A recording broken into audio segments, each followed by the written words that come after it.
নমস্কার বন্ধুরা, আমি কুমকুম ইন্সপায়ার থেকে বলছি। আমার এই চ্যানেলের মাধ্যমে আমি বিভিন্ন ঘরে বানানো রেসিপি আপনাদের কাছে নিয়ে আসি। আপনারা এই রকম সুস্বাদু নিত্য নতুন রেসিপি পেতে আমার চ্যানেলটিকে লাইক এবং সাবস্ক্রাইব করে নেবেন। আজকে আপনাদের কাছে শেয়ার করছি একেবারে নিরামিষ কুমড়ো শাকের চচ্চড়ি রেসিপি। এই চচ্চড়িটা একেবারেই নিরামিষ, এতে অন্য কোনো মশলা দেওয়া নেই, শুদ্ধ কেবলই আদা আর হিং দিয়ে এই রেসিপিটা তৈরি করেছি। একবার শুধু খেয়ে দেখবেন খালি। এই চচ্চড়ি রেসিপিটা আপনারা গরম ভাতে বা ডালের সাথে একবার খেয়ে দেখবেন।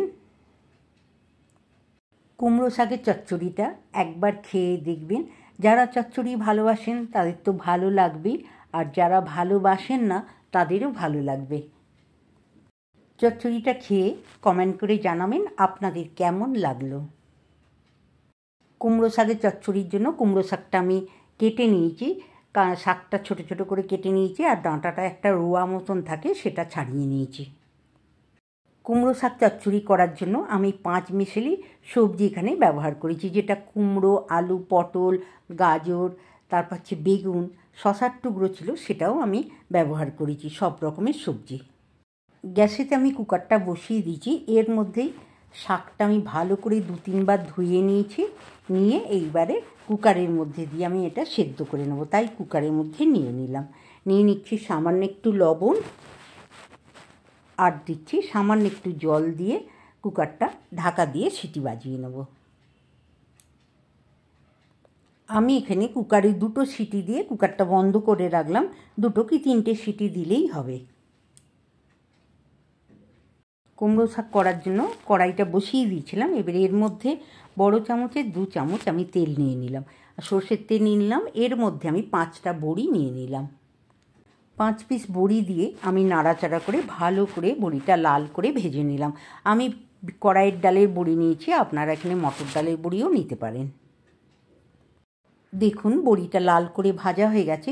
ওই তেলেতেই আমি সামান্য একটু 5 ফোড়ন দিয়ে দিলাম, 2টো শুকনো লঙ্কা দিয়ে দিলাম, দিয়ে ভালো করে ভাজা করে নিলাম।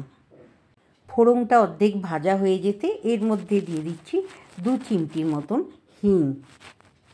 হিংটা দিয়ে ফোড়নের সাথে ভালো করে নাড়াচাড়া করে ভেজে নেব।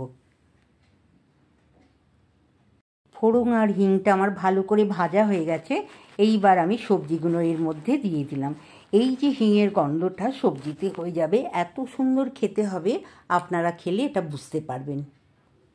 সবজিটা ফোড়নের মধ্যে দিয়ে ভালো করে নাড়াচাড়া করে আমি ভেজে নিচ্ছি।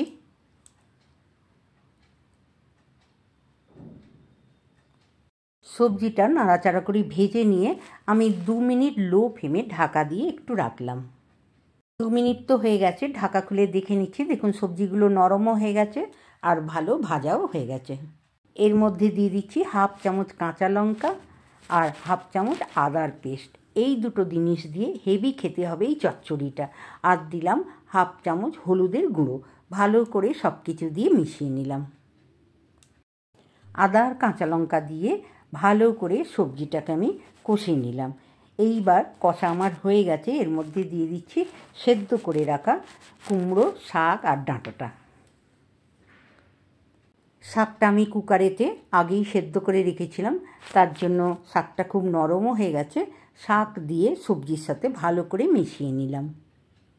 এবার দিয়ে দিচ্ছি আর একটু লবণ। এর আগে তো আমি সেদ্ধ হবার সময় শাকটা লবণ দিয়েছিলাম, তাই কম করে লবণ দিলাম। লবণটা দিয়ে ভালো করে মিশিয়ে নিচ্ছি। এর মধ্যে 1 চামচ চায়ের চামচের মিষ্টি দিয়ে দিলাম, আর সামান্য একটু লঙ্কার গুঁড়ো দিয়ে দিলাম।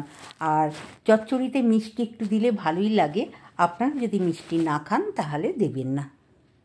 লবণ, চিনি, লঙ্কা দিয়ে ভালো করে আরও একবার আমি কষে নিচ্ছি সবজিগুলোকে।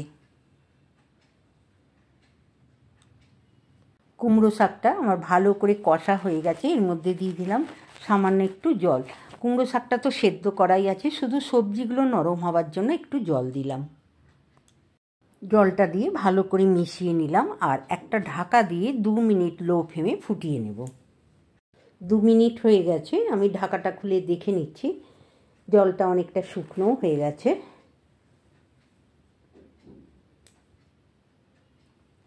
শাকটা নাড়াচাড়া করে এর মধ্যে মিশিয়ে দিলাম 2 চামচের মতন ধনে পাতা কুচো, আর দিচ্ছি বড়িটা আমি আদা ভাঙা করে রেখে দিয়েছিলাম, সেটা মিশিয়ে দিলাম।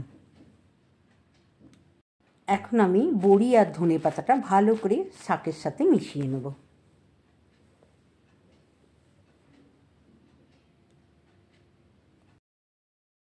ধনে পাতা বড়ি ভালো করে মিশিয়ে নিয়েছি। দেখুন শাকটা কত সুন্দর চচ্চড়িটা তৈরি হয়েছে। আমি একটু ডাঁটাটা টিপে দেখিয়ে দিচ্ছি। দেখুন একটু গরম লাগছে, ওই জন্য আমি আরও একটু ভালো করে দেখাবার জন্য একটা বাটি নিয়ে নিচ্ছি।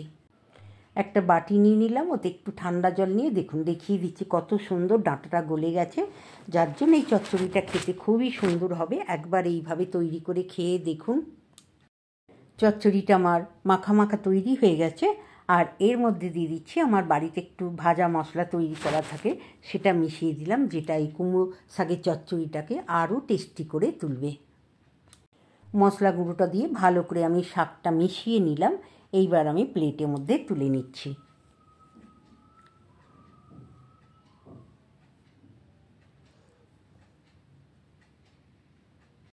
এইবার আমি বাটির মধ্যে চচ্চড়িটা তুলে দেখাচ্ছি। দেখুন কতটা সুন্দর হয়েছে। এই চচ্চড়িটা আপনারা একবার বাড়িতে খেয়ে দেখবেন, সত্যি আপনাদের খুব ভালো লাগবে।